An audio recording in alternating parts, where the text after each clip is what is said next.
First Nations communities are doing a lot of great work as it relates to health in their facilities. Tonight, Manitoba tells First Nations to butt out. The First Nations answer back, smoke 'em if you got 'em. As a family, we have a hard time waking up. We have a hard time going to sleep. We have a hard time even walking in our front door because it reminds us of so much of my husband. And her husband was lost at sea. And now weeks later, she's trying to raise the boat he went down on to find out what went wrong.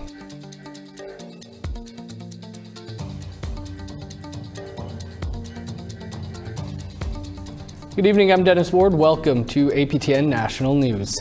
We begin in Ottawa, where the federal government is making good on their promise to ramp up vaccine deliveries.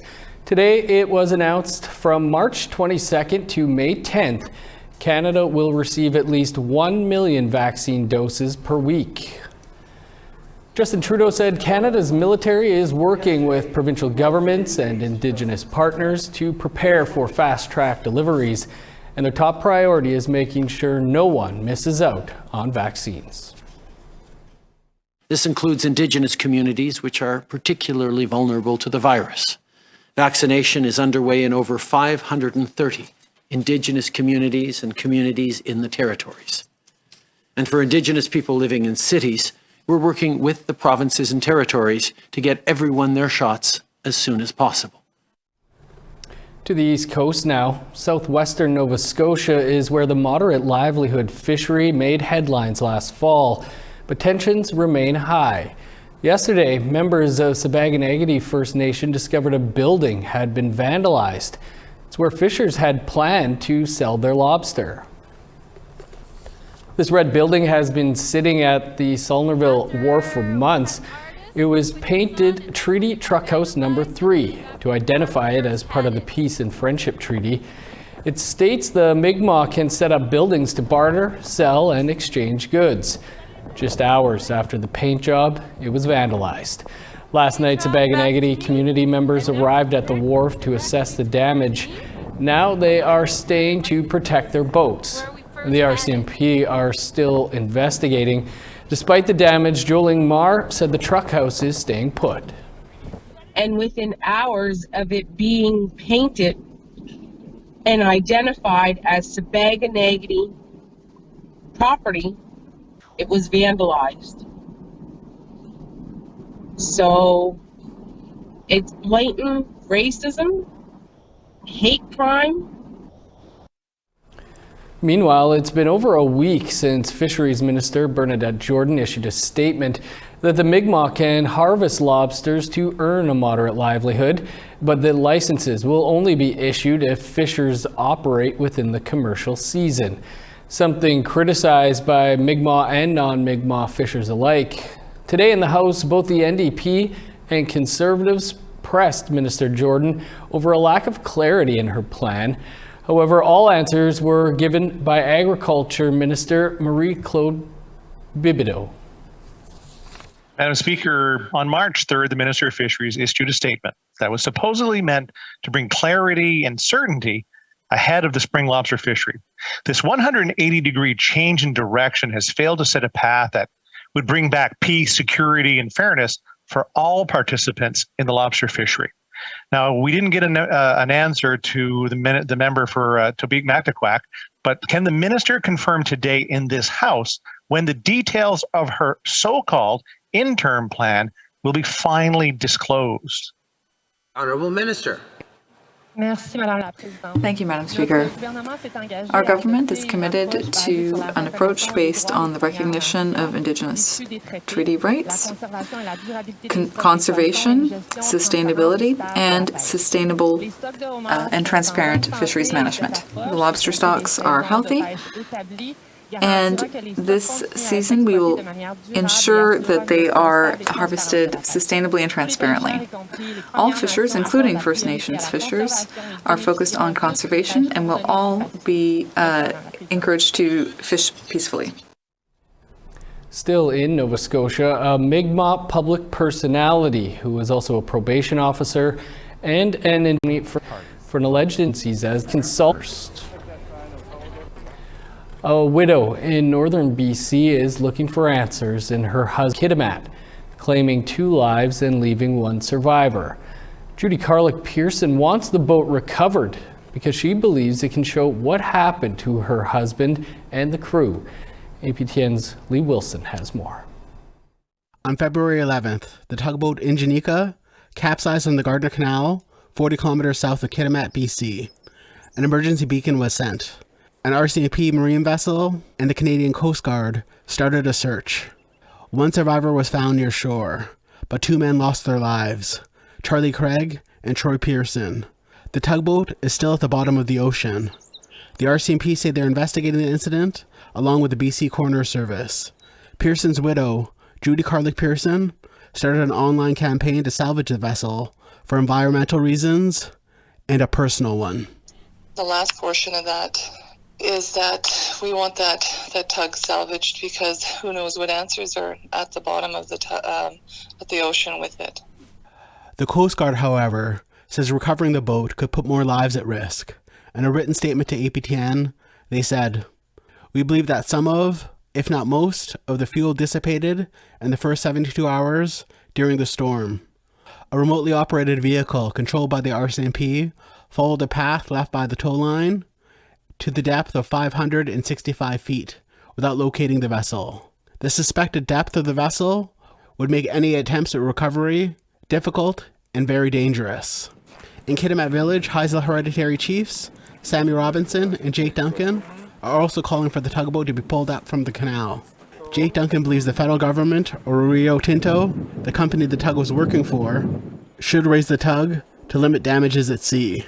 RTA is a big company. They must have resources to some kind of ROV to go down to look for it. So that's what we're depending on, is somebody to get to the table and sit around the table and see what we can do collectively as Haisla people. Robinson says the area is important for his people's fishery. They depend on it today. The Commando River is where the Ulican migrate to spawn. They're very, very delicate fish, the Ulicans. They won't go up there if there's any fuel there or any foreign things in the water. They will turn right back. We know that for hundreds of years, and we kept it as clean as possible in my childhood and up till today. We reached out to Rio Tinto, but did not hear back from them before airtime. Judy Carlick Pearson's online campaign to recover the tugboat has nearly 10,000 signatures. She plans to continue.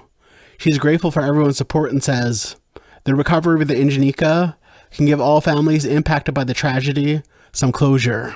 As a family, we have a hard time waking up. We have a hard time going to sleep. We have a hard time even walking in our front door because it reminds us of so much of my husband. And so any answers that speak to us, and anything that says, you know what, this happened or that happened, then we have some peace. We have some peace at the end of the day, and it will help with our healing. Lee Wilson, APTN National News, Kitimat. You can find more on this tragic story on our website. Time for a quick break, but still to come, why the Saskatchewan Country Music Association is in hot water.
Welcome back. The Manitoba government has introduced a bill that would see smoking exemptions on First Nations revoked.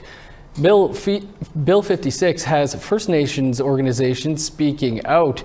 Daryl Stranger has more. Public smoking has been banned in Manitoba for a number of years, but that ban has not applied to First Nations as they fall under federal jurisdiction. But under Bill 56, there will be no smoking allowed anywhere in the province. Now, in a written statement to APTN, Minister of Health, Wellness and Recovery Audrey Gordon said the province wants to see all of Manitoba smoke-free. Quote, "We want to ensure that all of Manitoba, not just sections of it, are provided equitable access to live and work in smoke and vapor-free environments." Now, Assembly of Manitoba Chiefs Grand Chief Arlen Dumas released a statement calling the bill an unjustified intrusion on the jurisdiction of First Nations. Any attempt by the province to change the Smoking Act regarding First Nations reserves in Manitoba is illegitimate and unconstitutional. Southern Chiefs Organization Grand Chief Jerry Daniels said First Nations communities already have limits on smoking in their communities. First Nations aren't just going to sit by and just allow that to happen. And so I think that the sober second thought of the provincial government is to take a step back, pause for a bit. Let's have a conversation around this, because First Nations communities are doing a lot of great work as it relates to health in their facilities. And in fact, many of the areas in our VLT lounges that are smoking are for those who smoke. And many of the communities have areas for non-smokers. MKO Grand Chief Garrison Settee also released a statement on the matter. This approach and these actions are regrettable, perpetuate colonialism, and are inappropriate in light of Legislative Assembly's endorsement of the principles of reconciliation. Minister Gordon said the province has reached out to 63 First Nations communities to engage in dialogue over the matter. Now, the bill would still allow the ceremonial use of tobacco. It's uncertain when this bill could be passed, as it's currently making its way through the legislative process. Daryl Stranger, APTN National News, Winnipeg.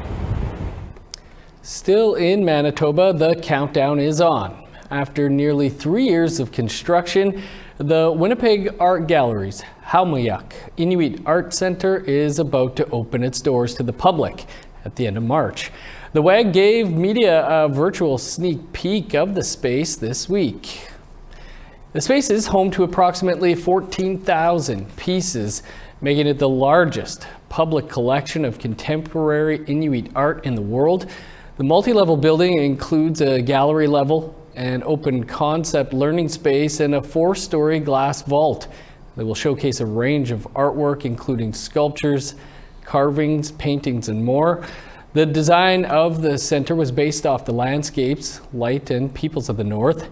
Inua will be the first exhibition to take place at the center and features work from more than 90 Inuit artists, including pieces from the curators' families.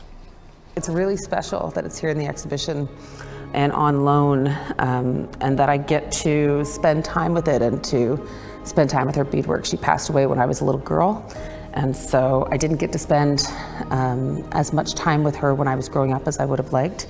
And so it's really special to me to have this here now. So these are dolls wearing traditional sort of like Mother Hubbard style dresses from the Western Arctic, from the Inuvialuit regional settlement. It's really heartwarming to see family within the exhibition. It makes me feel very at home. Excellent stuff. Looking forward to touring it. On tonight's APTN Investigates, we have part 2 of Down the Barrel, a documentary looking back at 50 years of the fight for Indigenous rights in Canada. Rob Smith is the reporter who brings you this epic tale, and he joins us now. Rob, thanks for being with us. Last week, you introduced the idea of this decades-long battle for Indigenous rights taking place on 3 fronts. Can you remind our listeners what those are? Certainly, but first maybe just a little bit of a programming note here. At Investigates, we tend to like to make our individual, even if we do two-part series, make them individual standalone as shows as possible. This time, however, there's just so much information that it's one big long. We treated it like a big long documentary that you cut in half. So I'd say to viewers, if you hadn't saw part One, check it out. It's online. Binge it. You won't regret it. We introduced this concept of fighting on three fronts. That being direct action, which we noted with the Wet'suwet'en raids from last year. We looked at, we did a deep dive on the Yukon land claim agreement that took 20 years to get to. And we looked at west coast of Vancouver Island fishing rights case that was a victory 11 years ago. However, they haven't seen the fruits of that victory quite yet. When all was said and done, what insight did you glean as to why people fight sometimes, their entire lives? Yeah, it is something else. It is a cradle to the grave thing for a lot of these people who decide to take on this fight for Indigenous rights, this fight for human rights. It's something that is connected to identity, it's connected to culture, it's connected to family, and it's passed down. And we see that in the case of Marilyn Jensen from the Yukon. Her mother was a land claims fighter who spent her life fighting for her people, and now her daughter is taking on, in a different way, but taking on that same fight to regain and revitalize culture. It's something ingrained, and I'm sure there's many in our newsroom who have family members who have been in that fight themselves. Rob, why was this a story that you wanted to take on? Well, as I just mentioned, there's many in our newsroom who have gone through this. It's something personal for me. Saw my dad do that fight all his life as I grew up, across the table, nose to nose with the government, trying to forge a way forward for the people, for his people, and same with my mom, who started a newspaper back in the day, Indigenous newspaper. So it was a bit of a personal story. It's also a bit of a story that just shows. It's something that's just continuing. It's a cycle. It's a circle, and it really kind of highlights the hypocrisy of Canada, who just can't come out and say, the government-wise and society-wise, that might equals right here. That there's still talk of reconciliation, even though there's all these court victories and negotiations and talk of reconciliation that just don't come to fruition. Well, Rob, great story. Looking forward, as I'm sure many are, to tonight's episode. Thanks for being with us. Thanks, Dennis. And Rob's doc is up in about under 10 minutes' time. We got to step aside for one more quick break, but stick around. There's more to come.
Welcome back. Time now for our photo of the day.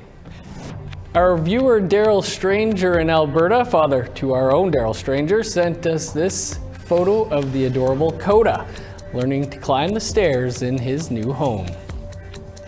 A cutie. We always enjoy seeing photos of your pets, the scenery, family, hobbies and adventures. You can send your photos to share@aptn.ca for the chance to be featured as our next photo of the day. Time now to take a quick look at our weather forecast for tomorrow. Starting on the east coast, +4 in St. John's, 1 above with snow in Halifax, 20 below for Inukjuak, -12 with snow for Happy Valley Goose Bay, -3 in Montreal, 9 below and flurries for Chibougamau, +5 in Sault Ste. Marie, 7 above and sunny in Toronto. 10 in Thunder Bay, +6 with showers for Sioux Lookout. -22 in Churchill, 4 below for God's Lake. +9 in Winnipeg, +3 in Barons River.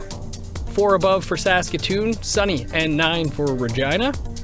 6 and sunny in Meadow Lake, -12 with snow for Uranium City. In northern Alberta, +2 with snow in Fort McMurray, 8 above in Grand Prairie. 12 for Medicine Hat, sunny and 15 in Lethbridge.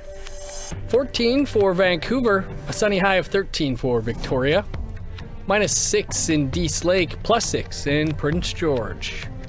-20 for Old Crow, snow and 9 below in Whitehorse. -16 with snow in Yellowknife, 18 below in Norman Wells. -23 for Sax Harbor, 18 below for Colville Lake. -23 in Baker Lake and Arviette, 27 below in Cambridge Bay, -30 in Resolute, 20 below in Clyde River. The Saskatchewan Country Music Association has come under fire for a racist comment that took place during one of its meetings. APTN's Priscilla Wolf has that story.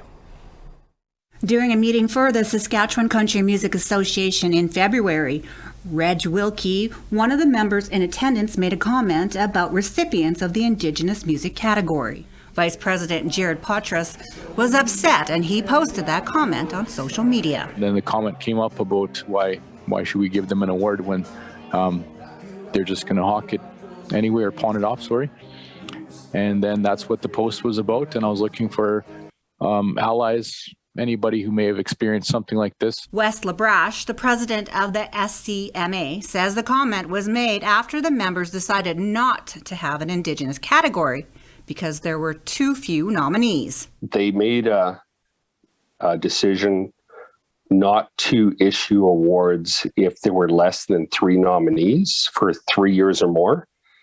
And that applied to our Indigenous award, as well as the Roots and the Gospel. Don't look up now, it's coming down. Rains are falling everywhere. Forest Eagle speaker and Indigenous artist who is part of the duo North Sound says he's not surprised by the comment. It wasn't shocking in any way, I guess, because being who I am in the music community that I'm in, or just not even just about being in the music community, being an Indigenous person in Saskatchewan or in Canada, you get used to these things. So it was disappointing, but it wasn't shocking. Labrache admits systematic racism is alive in Saskatchewan and within the Country Music Association. People who don't fit that description probably don't feel welcome. They don't feel appreciated. And, if you don't feel welcome and appreciated, why would you participate, right? And so that's the problem we have. That's a problem that many organizations have within mainstream society, and that's systemic racism. He adds they need more Indigenous artists to join the association and be nominated. Yeah, we would like to be as inclusive as possible. The more artists that are a part of our organization, the stronger and better we are going to be. I'd like to personally put that call out to Indigenous artists everywhere within Saskatchewan to become a member. Go to scma.sk.ca and join our organization. When you bring your voice to the organization, you bring change. Porcher says Wilkie has since left the association. He also wants more Indigenous artists to come forward to join. The Saskatchewan Country Music Awards will be taking place April 28th online. Priscilla Wolf, APTN National News, Saskatoon. Country music, eh? Well, that's all the time we have for your APTN National News for this Friday. For news anytime, visit our website, aptnnews.ca. I'm Dennis Ward. Thanks for joining us. Stick around. APTN Investigates is up next. Have a great night.